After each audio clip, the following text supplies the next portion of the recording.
Government cover-ups. You want answers? Well, so does he. He's Alex Jones on the GCN Radio Network. And now, live from Austin, Texas, Alex Jones. The Nazi blitzkrieg above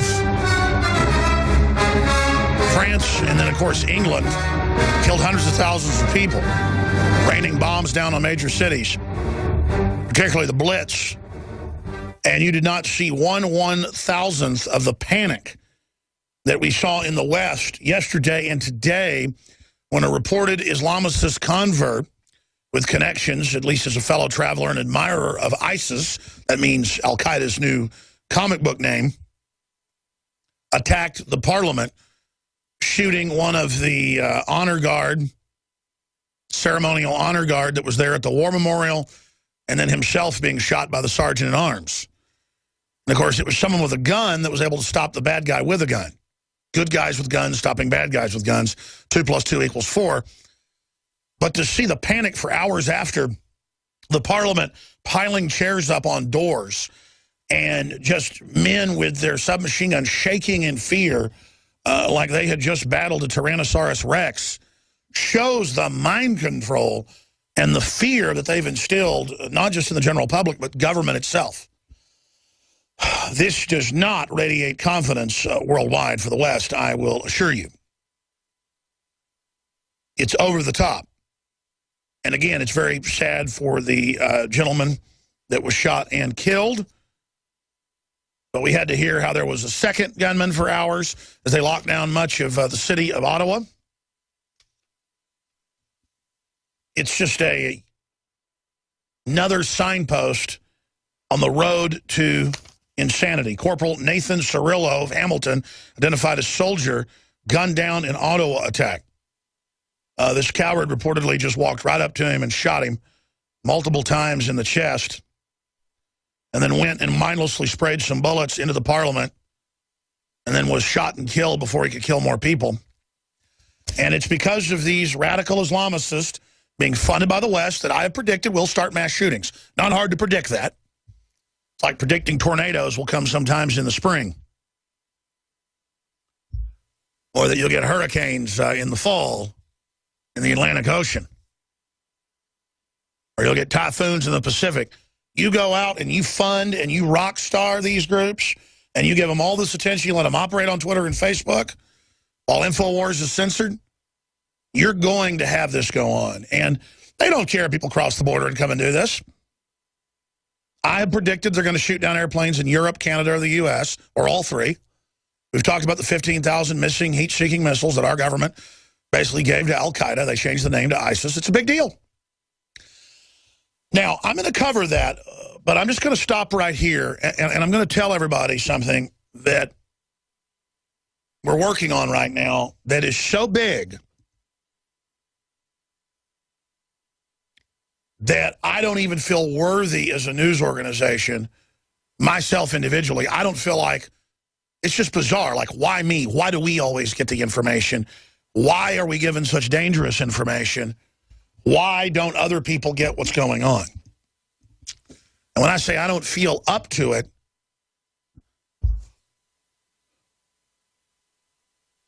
I don't know how to announce the information I have on air.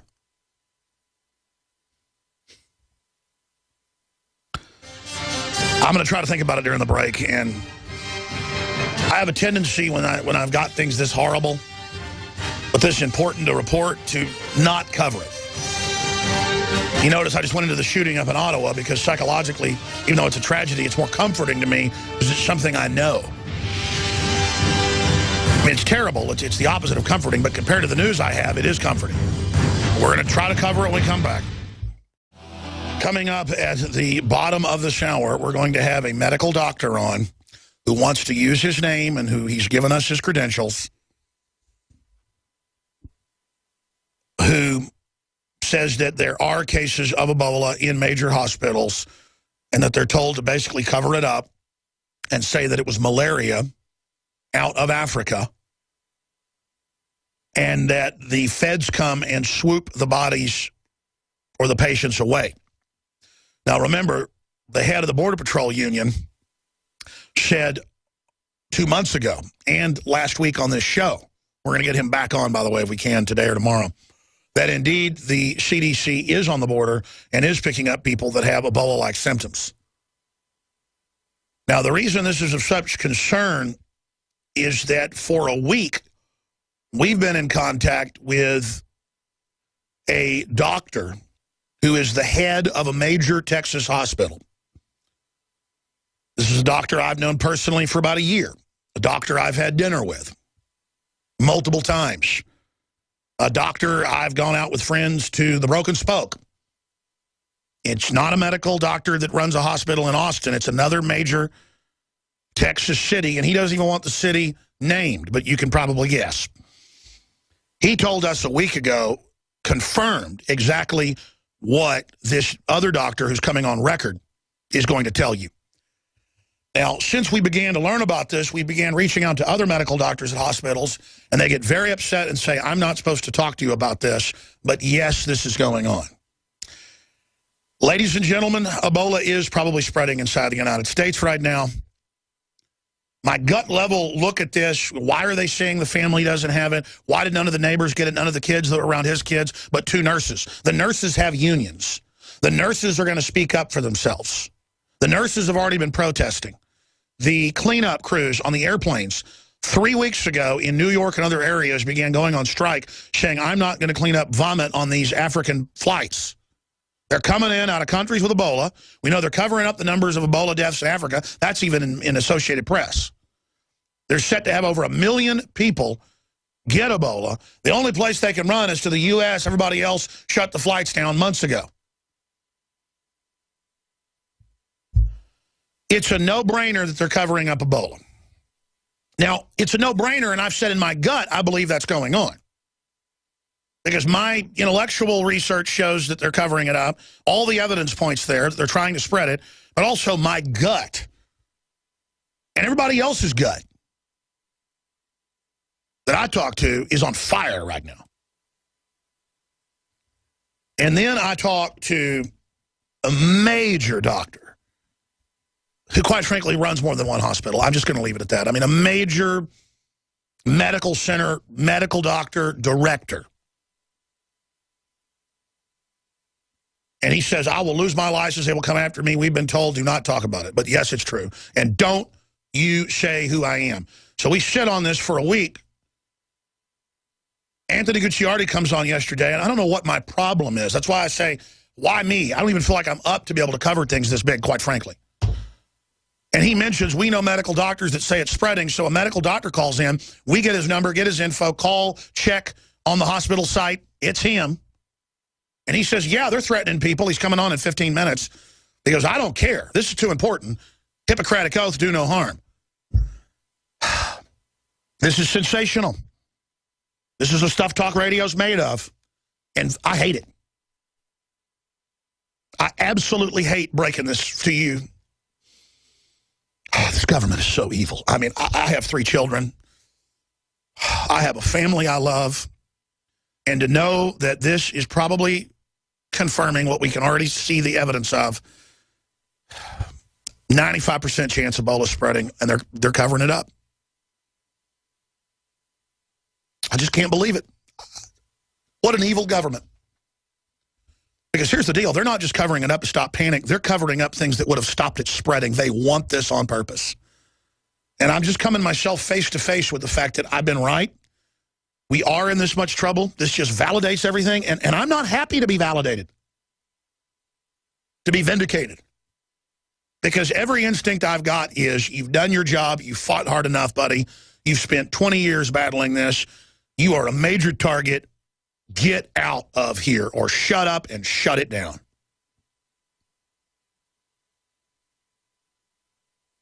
Because most other people are cowards. There aren't a lot of other outlets that'll cover things like this. And so you better believe I'm a major target. But I'm not going to shut it down, and I'm not going to shut up, because sure, I could run from this for a while. We all collectively got in this position by running from tyranny and by trying to appease it and by not going up against it. And it's like being beat up once a week by a bully at school. You finally decide to fight back. And even if you lose the fight, they'll move on to somebody weaker because you fought back and bloodied their nose as well. And politically, not physically, it's time to start bloodying the establishment's nose. And that's what it's going to do when doctors and nurses don't shut up and go public with what the head of the retired Border Patrol Union has said, what Border Patrol active duty officers have told us, point blank, here in Austin and in Las Vegas at a medical conference Dr. Group was attending. That, yes, they're whisking people away and disappearing them. Now, if they were doing that to stop panic, it would still be illegal and dangerous. But you could argue you don't want to create a panic. Not when they're letting the flights still in and clearly letting it spread. So, see, they want the tyranny to whisk away whoever they want and create that precedent with secret medical armies backed up by paramilitary. They want to introduce the idea of this going on while letting the crisis intensify. Former top Border Patrol agent, CDC disappearing potential Ebola victims. That's from October 10th, 2014, 13 days ago. And I'll continue reading from the article. Former Border Patrol agent Zach Taylor has divulged that the CDC is working with Border Patrol authorities and the Department of Homeland Security to disappear potential Ebola victims attempting to cross the border into the United States. I want Don Salazar and Kurt Nimmo and Kit Daniels and Paul Watson and Steve Watson and Mikhail Phelan to all write about this from your own angle. With Zach Taylor and these medical doctors, whatever angle you want to go with, but showing the history of them aiding and abetting the Ebola virus to try to raise the alarm. And Watson's usually listening, but he's over in England. He went back to London. He visited with us for 3 weeks. He's thinking about coming here part-time in the years, to, work over here with us. Call Watson, have him call Steve. And they need to tune into what you're about to hear. Oh, man. See, when I'm up here talking about genderless gingerbread figurines and the mayor wanting to arrest, because that's what the subpoenas were, was for a criminal investigation of preachers that speak out against homosexuality. What are we doing with stores saying we're only going to have genderless gingerbread people to not offend folks, and they want to arrest preachers for reading out of the Bible, and you got all these mystery illnesses flooding across the border, and you've got people still rioting in St. Louis and Ferguson, and Africa has clearly been hit by some type of bioweapon, souped up Ebola. We had Francis Boyle that wrote the U.S. Biological Weapons Treaty that got adopted worldwide, biological weapons expert. Dr. Francis Boyle is also a lawyer. And he says it's a government operation. Wayne Madsen, formerly the NSA, says it's a government operation, names names. The African scientists are saying that. We have BBC pieces, video pieces from the 90s admitting the South African government created weaponized airborne Ebola and stuff to sterilize blacks. I mean, I wish all this intel wasn't just rolling in. You think we like breaking 1 week after Benghazi that it was a hit of the ambassador because he didn't want to transfer Stinger missiles to Al-Qaeda? And that we predicted they would then say prepare for the Stinger attacks in the West, which they're now doing, but never pointing out that our government armed them? Do you think it's fun? I just want you to know, for people that are new listeners and go, oh, this is off the chart crazy, this stuff's too intense. I'm sorry, that's what's really going on. I don't want this to be this way either, okay? But what does this tell us about our government?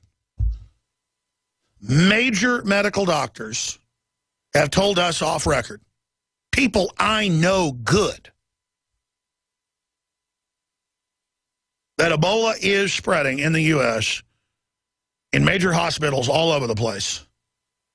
And they're whisking the people away and they don't know where. And they're telling them shut up and say that it's some type of African fever or jungle fever or that it's some type of malaria.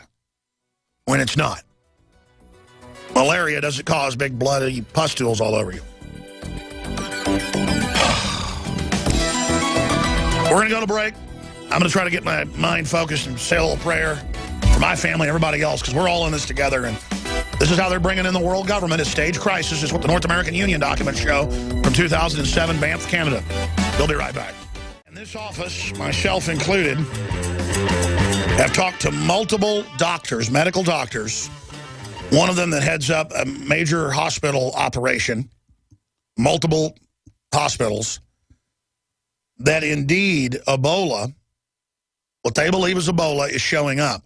We are getting whistleblower contacts now pouring in from Customs and Border Enforcement and other agencies, confirming what we've gotten from our other ICE sources and our medical doctor sources, that there are people that have Ebola-like symptoms coming off of West African flights all over the United States, and they're being ordered to release them when they screen positive for Ebola with the first test.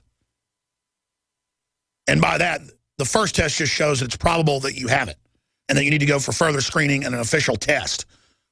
And they just are ordered to release them. This is the type of intel with people saying, I work for ICE. Here's my number. Call me at lunch. And then we call these people, medical doctors and others, and they give us their info and who they are, and we call them on the hospital phone and get them on at the hospital, separate from people we know. So obviously what we're going to do here today is open the phones up after this doctor that's coming on in a few minutes, and the next segment leaves us, so that more medical doctors, nurses, nurse practitioners, Border Patrol, Customs Enforcement, TSA, you name it, police officers, so you can call in. And if you want to go on record, you can. We'll call you, vet who you are. We have folks send us a copy of their driver's license. We call you at work. That's what we do. We don't just get a call from a guy saying he's a medical doctor and then just believe it. We go and find them on the hospital website. We call them up at work. We talk to them at work. What we do.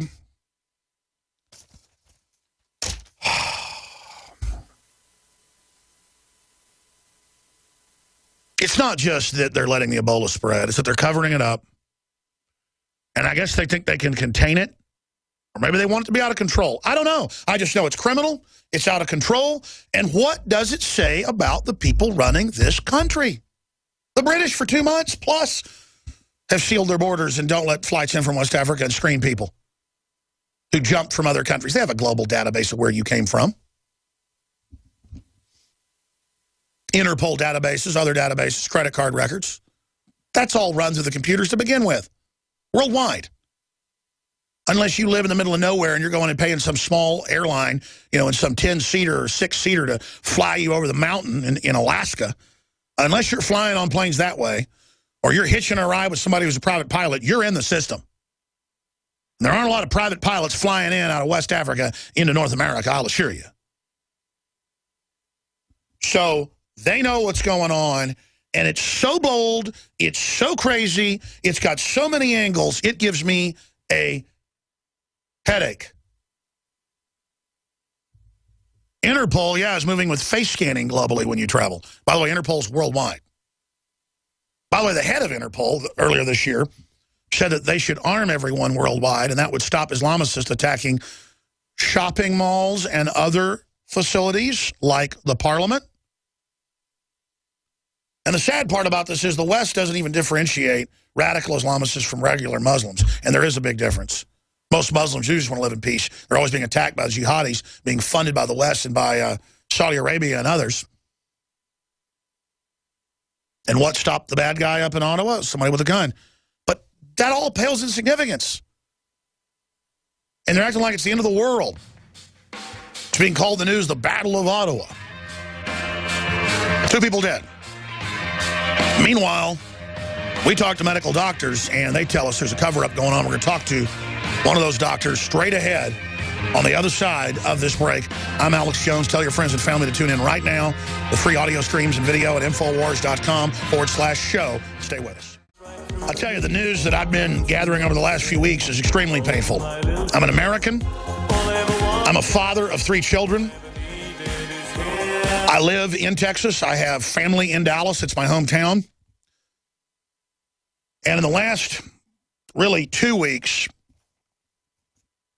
we talked to Dr. Edward Group, who was at a medical conference in Vegas, who talked to senior members of the Border Patrol and ICE, who were there trying to find alternative treatments and ways to bolster the Border Patrol and ICE's immune system and for their families. And they brought up former deputy head of the Border Patrol and now the head of the retirees union, Zach Taylor. And they said that his intel was that indeed they had CDC vehicles on the border and were picking up people they believed had Ebola and were whisking them away to unknown facilities. Then I was contacted by a medical doctor who manages a very large hospital that has other hospitals outside of it. I'll leave it at that. Who lived in Austin previously, lives in another major Texas city. I'll just say this, it has a pro football team. In fact, I'm already saying too much. The point is, he said exactly what the gentleman is about to say right now. And I was sitting on this for a week, trying to talk to other medical doctors I know in major cities, and they wouldn't talk to me. They just said, what you're hearing is what we're hearing, and we've got what looks like confirmation of it, but don't you say you talk to me. I don't want to lose my license or worse. They are disappearing people. Now, that's exactly what senior members of the current Border Patrol told us, and we have those whistleblowers. We were directed by some of these sources, as you know, 3 months ago. The New York Times later picked it up and admitted it was true, to McAllen, Texas. And then we're going to our guest, where the Border Patrol was loading the illegals and their kids up on buses with vouchers into the rest of the country. So our sources are good. Now, we're joined by James Lawrenzi, and Dr. Lawrenzi works at the Cass Regional Medical Center in Garden City, Missouri, and he holds a D.O. and bachelor's degree in chemistry from Drury University and received his medical degree from Kansas City University of Medicine and Biosciences. He completed his internship and residency in family medicine at Truman Lakewood Medical Center and is affiliated with the Harrisonville Family Medicine, Inc., in addition to his practices in Archie Medical Clinic and Garden City Medical Clinic. Dr. Lawrenzi serves as the collaborating physician for nurses, practitioners, and it goes through all of that. He joins us. He's a doctor of osteopathic medicine, which is another branch of the MDs, and he's saying exactly what a major medical doctor that I know personally told me, shaking with fear a week ago. And this is why I have trouble even doing the broadcast, why I've been very upset around the office, is because we're trying to document all this, and as we document it, it's horrifying. Now, he's got to leave. He's got patients in 10 minutes, so we're going to go to him. He'll be back on in the next few days for a full hour. We want to encourage other medical doctors or medical workers to call in. We can vet who you are, either protect your identity, or if you want to go public, that's fine. There's strength and safety in numbers. James, doctor, you have amazing courage. Thank you for doing this. We said you didn't have to use your name. You proved who you were. You still have given us that intel. Thank you. Tell us exactly what you know and what you're being told. So about 4 weeks ago, when this Ebola thing really started taking off here in the United States, and all of a sudden you started hearing about patients possibly having Ebola, the hospitals were beginning to test for it. Well, a friend of mine that's a resident at Truman Medical Center, which is where I did my residency at, called me and said, "Hey, we've got a possible Ebola patient here, and he's bleeding out of all of it. I'm not going to use this language to use, but he's bleeding out of all of his orifices. He's in septic shock, hypotensive, high fever. He was visiting Africa, or he was from Africa, I believe, and had recently been here in the Kansas City area. And excuse me, they took care of him in the ICU. Of course, it was not a rapid test, so they weren't sure, but I think they ordered the test and they sent it off, and they moved him to the ICU and they put him in isolation, from what my friend had told me. The following day, he called me back, and because I told him to let me know, because I wanted to call your show, I wanted to let people know that, hey, we've got a case here in Kansas City. Well, he called me back the next day and said they disappeared the patient. I said, what do you mean they disappeared him? Because the patient's gone. They were told that he left AMA, which means against medical advice, but the guy wasn't. He wouldn't have been able to leave. I mean, he was in that bad of shape. I said, well, look for John Doe, which is the name that they use in hospitals in case, that somebody's admitted that they don't know who you are. And there was no John Does in the hospital, so the patient disappeared. Well, the following day, they had a meeting with anybody that had contact with that patient and said that he did not have Ebola, he had malaria. Well, all of a sudden, that's when we heard that all these other cases in these other cities, they were coming back and saying, no, they didn't have Ebola, they had malaria. That seemed like that was that's what they were told to tell everybody. Well, then we had a second patient at Research Medical Center that was rumored to have, because I have friends there too, and they called me and said we have a possible Ebola patient. That patient disappeared. There was a patient more recently at KU Medical Center, which is just down just across on the Kansas side, about 20 minutes from here. And that patient, I don't know what the status of that patient is, but they came out and said that he didn't have Ebola, but he had typhoid.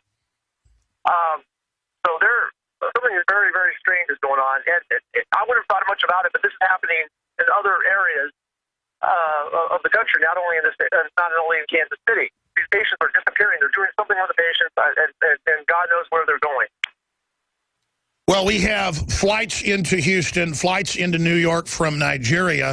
That's the country the Ebola people are getting into to fly out. That's the major airline hub. They come from other African nations in most cases. They die vomiting on airplanes, or they're found dead in pools of blood and vomit and feces, not to get too detailed here, in Houston. And they're just told instantly Ebola ruled out before they even get the dead body off the plane in the case of JFK. But the telltale sign is the medical people don't want to be around it. The folks cleaning up the airplanes are on strike. They're scared, saying there's vomit all over the place. It looks like there is a flood of refugees, medical refugees, out of West Africa here because other African countries won't let them in. I mean, undoubtedly, if 2 nurses got Ebola from patient 0, and then now they say it's all stopped when this guy was running around for a week and a half vomiting everywhere, doctor. Does that make any sense to you? I mean, what you're saying and what others are telling us is this is happening in Dallas, you name it, the same thing. They come in, they disappear them. We have it from the Border Patrol that the same thing's going on. Do you think they're trying to cover this up so there won't be a panic? If they were doing that, why would they then not stop the flights? I mean, it'd be one thing if they were disappearing people to Army bases, which they were supposed to begin with, is just publicly take them there, where they're level 4. That's the default. But then why would they still let them come in and then let people that have it spread it? And why would the CDC tell a nurse that treated an Ebola patient, hey, I have a fever, is it okay if I fly to visit family? And they tell her yes. What does this sound like to you? Well, there's several different scenarios. I mean, either they're deliberately trying to cause this to spread, number one. Number two, they don't want to cause a panic, and there's hundreds or thousands of people that already have it, and it's just a matter of time before that people become aware of this, and they're trying to delay it as much as possible so they can get ready to try to deal with the panic. Or it absolutely makes no sense. And we're told at our hospital that if we have a suspected Ebola patient, to not use the word Ebola, not to just say they have some type of viral illness, put them in isolation, but not to use that terminology with they're threatening people that you'll be fired, you'll be let go if you even use the word Ebola. And another interesting thing I wanted to bring up. Dr. Lawrenzi, stay there. That is bombshell. That just clicked. They've been ordered in major cities 2 weeks ago on the police networks. In New York, the firefighters and others have been told, do not use the word Ebola, use code words. And there's the Daily Mail headline for TV viewers. So clearly we know there's a cover-up going on. That's key proof right there. That is amazing. So you specifically and others have been told, do not let people know if there's an Ebola case? That's or a possible Ebola case, absolutely. Okay, please go to your next point. Excuse me. Well, another interesting thing that I found out from several nurses and from drug reps that come to our hospital, to my office, they have contact with various people around the city. And HCA, which is one of the big hospital companies that own a lot of hospitals in the country, they own several in Kansas City. They went 3 days ago now. They went and they took all of the gear, the protective equipment, away from all the different departments without replacing it with anything. They took the N95 masks. They took their whatever crappy equipment they had, it was better than nothing, but they took it all. They have not replaced it with anything. They were told that this is so they could have continuity of care for the possible Ebola patients. They just went through all the hospitals and they've taken it. I don't know if they've done it. HCA owns hospitals all around the country, so I don't know if it's going on in other cities or not. It'd be interesting to find out. You are just dropping bombshell after bombshell. So it's fair. We'll just basically have no protection or just wear a mask. That is amazing. And I think they're doing it because they don't want to cause a panic. They know something that we don't know yet, and it's a matter of time before.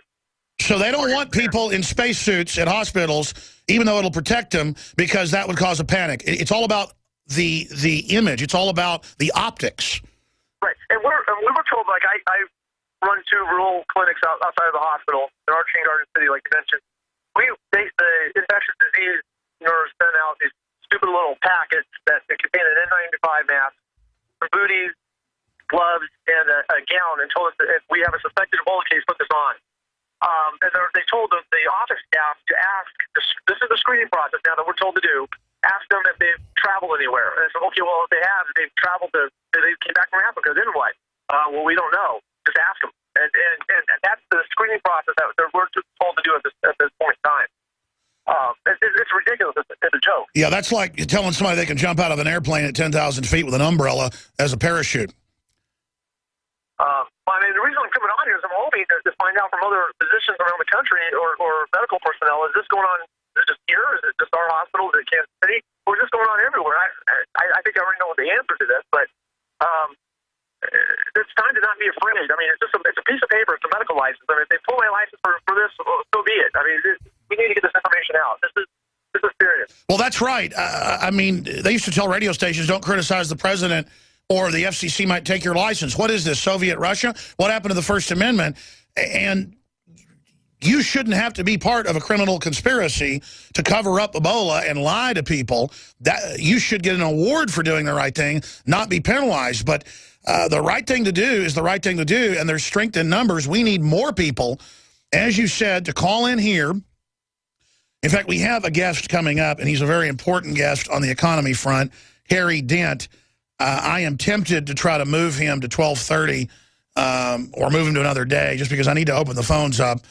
Specifically, this is such huge news. It's even bigger than the economy because this will tank the economy if we don't get the word out on it. But Dr. James Lawrenzi, thank you for your courage. Specifically, why do you think the other medical doctors we're talking to are scared to give their names and are saying they think they'll get their medical license pulled? I mean, what's a medical license worth if there's a pandemic and people lose their family to this? I mean, this attitude of doing whatever the feds say is going to kill this country. This is insanity. It doesn't make any sense. I'm not afraid of doing the right thing. I think it's a cop-out. Either they're afraid of maybe their employers, maybe losing their job, causing up a stir. To me, it makes no sense. There's no other option than doing something like this, to wake people up. It's the right thing to do. That's why we went into medicine, to help people. It's become so bureaucratic. You know, there's so much bureaucracy now in medicine, and I don't know. I can't answer why they're not coming out. It makes no sense to me.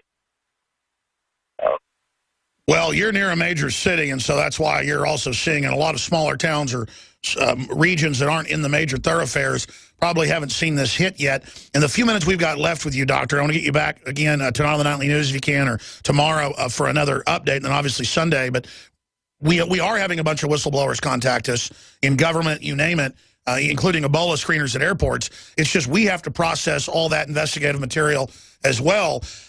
So it's important for people to continue to blow the whistle and to blow the whistle to others because I think a lot of this is just ignorance. But we do need whistleblowers to call in. We didn't need them to confirm or deny this or give us more intel. The problem is I've already confirmed what you're saying from folks in Texas. Anything else you'd like to add out there for listeners? Just be aware, be careful, stay away from places where there's large groups of people. I really think this is much more serious than they're letting on. Whether this is really Ebola or something else, something is going on. They're preparing for something, and I think they're delaying the information coming out as long as possible because they're putting whatever system they're trying to put into place for whether it's the martial law situation or if they're going to. You know, because some of those executive orders Obama signed takes over all medical personnel. And I don't know if they're trying to get that set up. I don't know. It's just keep your eyes and ears open and stay out of hospitals if you can. That's the worst place in the world to be right now, especially with flu season coming around. It's going to be a nightmare. When flu season hits, people are going to be coming to the hospital for flu or Ebola, or they don't know what they have, and going to be around a bunch of other people. It's going to be a nightmare. And every doctor that I've spoken with is terrified of this fall. And let me ask you this. We're going to skip this network break. I know you've got to go in just a few minutes, but I want to keep you as long as we can. Tell me when you've got to go. The other key question, what do the other medical doctors, what do the nurses, what do they think is going on?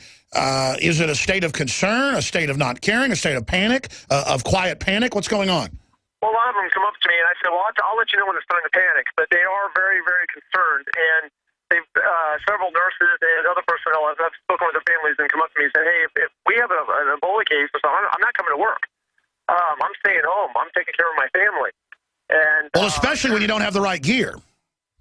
Correct. That's correct. There's been no training at the hospital. There's been no, and I call the infectious disease nurse and said, listen, we need to practice this scenario. We need to know where to go. Where's the gear at? Oh, we've got it covered. Don't worry about it. And they don't. And everybody's freaking out. It's like nobody knows what to do. So there is a sense of panic that's slowly occurring, at least in our hospital. I can't speak for any other hospital. But the drug reps are actually, I'm getting a lot of information from them because they go around. We see the same reps all the time and kind of develop a personal relationship with them. And they go around and talk to other doctors, and they're telling me the same thing. It's like that's all they're talking about. That's all patients are asking about. They're coming in and asking the doc, what do we do? I say, I don't know. Get some colloidal silver. That's the only thing I know that's going to help you. And get some N95 masks and stay away from public places. But people are very concerned about it. So in your medical opinion, you think there's some evidence showing that colloidal silver is a good alternative antibiotic? Absolutely, because I actually have a generator that I purchased from, I won't name where I got it from, but I spoke with the guy that made it, and he's got some information. There's actually a U.S. Army study that I pulled that shows that it does kill Ebola. They tested it back in, I think it was in the 80s. That anybody can search for it and find it. Colloidal silver does kill Ebola. It kills as well as the flu virus. And any other viruses that may be lurking well, sure, around. silver's always been known. I mean, sunlight kills it, too. The question is, can it get in there? I mean, I don't think we can say, from my view, but I'm not a medical doctor like you, I mean, certainly it can be an alternative treatment, has a lot of promising things that it's shown. And I know government itself has been buying heavily into it while demonizing anybody that tries to talk about any alternative treatment. I mean, it was well known back during the Black Plague that lots of garlic and vitamin C, they didn't know what vitamin C was, but fruit helped people, not get it because it boosted their immune system. And that's all we're here talking about is obviously staying away from airports if you can, staying away from international hubs, and quite frankly, West Africans coming off airplanes. That's a no-brainer when they're set to have 1 million+ cases over there. And it's just absolutely vital that we all be vigilant. And I think get the word out here, because if there is a concern, not a panic, then they'll shut down the flights. Because if Ebola isn't exponentially spreading, Doc, if more flights pour in, and the World Health Organization estimates that more Ebola flights will end up getting into Western countries, why then, if they admit that, would they allow that to continue with something that kills 70% of people? What's your view on that? Because it's going to prove that his open border policy is a failure and is contributing to this, and you can directly correlate that to Obama's policy, and he would truly be, Ebola, as we like to call him now. I think that's the main reason, and the only alternative is that they want people to get infected. They need this to occur. This is their next big crisis. Don't let a crisis go to waste type of a scenario. And the CDC can play with their toys. They can go out and they can implement their protocols. They can get their airtime. They can be the saviors of the country. But by then it's going to be too late, I think. Dr. James Lawrenzi, thank you so much. We're going to give you my cell phone number as you leave here. Please give it to him, guys. We're going to give you Anthony Gucciardi's cell, Nico Acosta's cell, so that you can get in contact with us, because we've had other whistleblowers before that had some pretty serious repercussions. The fact that we're talking to you openly, though, the fact that you put your name out, I think protects you to a great extent. In my experience, it's folks that don't give their name. They use the NSA to figure out who was on and then threaten them. I think the fact that what you're doing is so moral, and most people, even in the government, agree with you. We should all say a prayer for you, a prayer for this nation. But as Mark Twain said in the beginning, a patriot's a scarce man, hated, feared, and scorned. But in time when his cause succeeds, the timid join him, because then it costs nothing to be a patriot. Thank you for what you've done for my family. Thank you for what you've done for all of us and your courage, because we know a lot of Border Patrol people, a lot of medical people who are saying the exact same thing, including people that have seen it happen in their hospital in a major Texas city, and they're scared to come on. And I'm glad they even called me. That took more courage. But you are the equivalent in the info war of our Audie Murphy coming on here, sir. So just God bless you, doctor. Well, thank you very much, and keep up the great work. I really enjoy what you do. God bless you. God bless you. Well, we're all in this together. You know, I went and saw last night Fury with Brad Pitt, and I knew a lot of World War II Sherman tankers who I hunted with when I was a kid. They're all dead now. And I'd always try to get them to tell me war stories, and they'd say, kid, imagine a beautiful blonde that looks like Marilyn Monroe walks up with a trench coat, opens it up, and starts shooting at you with a machine gun, and you cut her in half. Now, let's go hunting, but don't ask me any more war stories. And so the movie's very accurate from a lot of the reports I've gotten and things, and what it was like over there. And the story is Audie Murphy, through North Africa, into Italy, into Germany. And the character is Audie Murphy. And the reason I'm talking about this is that was a real Audie Murphy we just talked to. In the info war, it takes more courage historically to do something that's not even military when you're being backed and told it's okay than to do something against the grain in your own country. And they ripped off Audie Murphy. It's the story of Audie Murphy, except it was one guy killing 300 people at a crossroads against a bunch of SS and Germans and half-tracks. It was Audie Murphy, and he didn't get killed. And it's just, that's how screwed up Hollywood is that it looks like Audie Murphy. You know, Audie Murphy looked like Brad Pitt, or he looks like him. It is Audie Murphy. And they don't give him credit. It's sick. And they got him getting killed at the end. It's just, everything's twisted. I mean, they should at least say some of this is based on Audie Murphy, but I didn't see that. And I don't know why I just digressed off into that. It's just that we need people that have the moral courage to stand up for this country now or lose everything. Where are the men out there? Well, we just talked to one of them, Dr. James Lawrenzi. And he's like thanking me for what I do. Hey, we're trying to self-preserve here. We're trying to do the same thing. I don't deserve to be thanked. This is what I do. This is what I said I wanted to do. I said I wanted to fight tyranny. I wanted the truth, the whole truth. I pray to God every day to sanctify me, to lead God and direct me, because I am a wicked devil. And that I be used as a vessel. I've tried to turn myself over to God. And this is what I was born to do. And I know you were born to do this as well. But I'll tell you, folks, we shouldn't be thankful for what we're doing. We should be thanking God for giving us the guidance, because this is the time to call on God. We'll be back. Stay with us. Ladies and gentlemen, we're back live. If you just joined us, we had a medical doctor, James Lawrenzi, join us from the Cass Regional Medical Center in Garden City, Missouri. And he has talked to the doctors, to the nurses, with people bleeding out of every orifice, being disappeared, out of the books, just gone, being scooped up, and they're freaked out. They've had their medical gear